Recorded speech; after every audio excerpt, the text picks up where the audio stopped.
ഒറ്റപ്പാലം പൂഴിക്കുന്ന ശ്രീകൃഷ്ണ ക്ഷേത്രത്തിൽ നവരാത്രി മഹോത്സവത്തിന് തുടക്കമായി.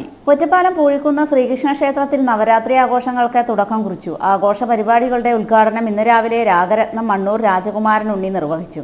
ചടങ്ങിൽ പ്രശസ്ത മൃദംഗ വിദ്വാൻ ആലുവ ഗോപാലകൃഷ്ണനെ പൂഴിക്കുന്ന ശ്രീകൃഷ്ണ ക്ഷേത്ര സമിതിക്ക് വേണ്ടി ഒളപ്പമണ്ണ ദേവസ്വം ട്രസ്റ്റി ഒളപ്പമണ്ണ നീലകണ്ഠൻ നമ്പൂതിരിപ്പാട് ആദരിച്ചു.